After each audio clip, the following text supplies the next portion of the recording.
네, 저도 조희대 대법원장의 이례적인 속도전에 대해서 한 말씀 드리겠습니다.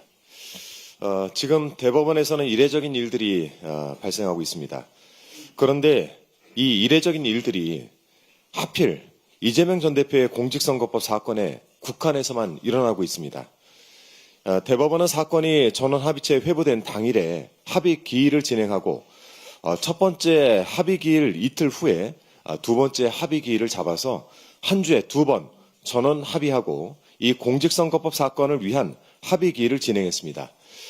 한 달에 한 번 전원합의체 합의 기일을 잡아서 그날 하루에 여러 사건을 심리했던 통상적인 패턴을 벗어난 것입니다. 하다 이제는 대법원 전원합의체마저 오직 이재명입니까? 언론에서도 이례적인 속도전이다, 이재명 사건만을 위한 전원합의체다 이렇게 평가를 하고 있습니다. 이런 일이 벌어지는 배경에는 조희대 대법원장의 의지가 반영돼 있다라고 하는데 도대체 얼마나 강력한 의지이길래 이렇게 밀어붙이나 의심스럽습니다.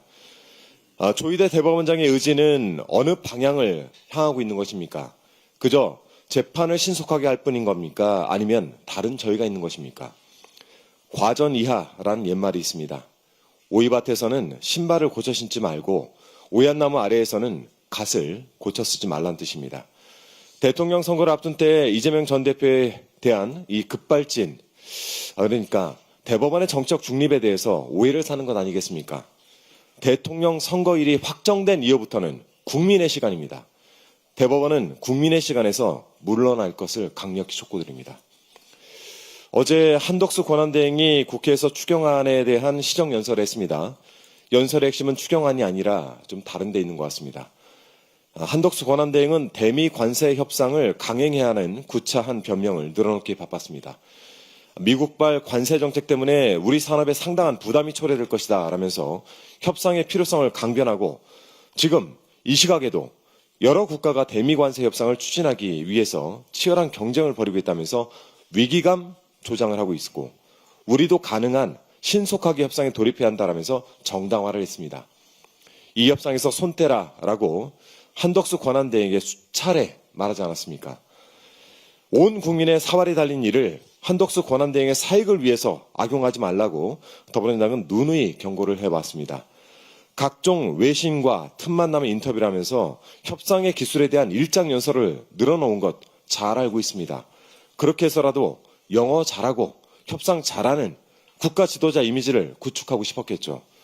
하지만 한덕수 권한대행의 협상력 과연 믿을 만할까요? 과거 한덕수 권한대행이 외교통상부 통상교섭본부장으로 재직했던 당시 중국과의 만일 분쟁에서 굴욕적인 협상을 하고 오지 않았습니까? 그 일을 꽁꽁 숨기고 있다가 2년 뒤에 발각되어서 대통령 경제수석 자리에서 잘리지 않았습니까? 그 증거가 온갖 뉴스로 남아 있습니다. 당시 보도 짧게 편집한 영상을 좀 함께 보시죠.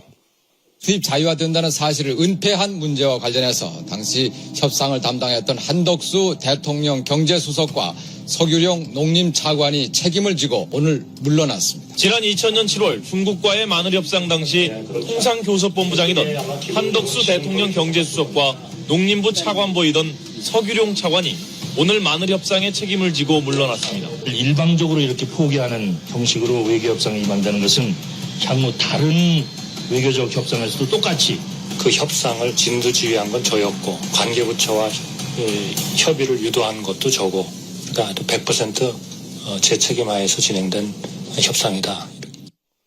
네, 그렇게 100% 본인이 책임지고 했던 협상.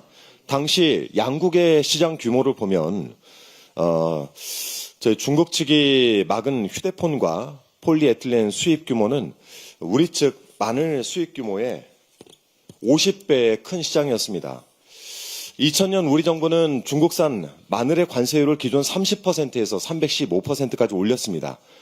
우리 마늘 농가를 보호하기 위한 것이었겠지만 즉각 중국이 한국산 휴대폰과 폴리에틸렌 수입을 중단하는 보복 조치를 단행하면서 문제가 매우 커졌습니다. 우리 측이 막대한 타격을 입고 백기투항을 할 수밖에 없었던 건 이런 문제 때문이었습니다. 결국 3년간 의무적으로 중국산 마늘을 3만여 킬로그램씩 낮은 관세율로 수입을 해야만 했습니다. 더 큰 문제는 국민도 대통령도 모르게 마늘 수입 자유화의 물꼬를 멋대로 터버렸다는 데 있습니다. 양국 간 합의문 부속 문서에 세이프가드 연장을 2년 반으로 제한한다라는 조항을 숨겨놓고는 이 조항을 한덕수 당시 통상교섭본부장이 은폐했던 것입니다. 국민께 떳떳하지 못할 협상이랍시고 해왔던 자가 이제는 대미관세 협상에 앞장서고 있으니 정말 어처구니가 없습니다. 지난 2007년 국무총리 지명자 인사청문회 당시 이 만일협상 이면 합의 파문을 지적받자 한덕수 권한대행이 이렇게 얘기했습니다. 당시 만일협상은 협상을 담당한 사람들에게 엄청난 교훈을 줬다. 절대 그런 일은 다시 일어나지 않을 것이다. 이번 대미관세 협상에 섣불리 나섰다가 또 큰 손해를 입게 되면 그때도 교훈 타령할 것입니까? 만일협상에 한덕수 권한대행에게 남긴 교훈은 단 한 가지입니다. 한 대행은 협상에서 손을 떼라는 것입니다.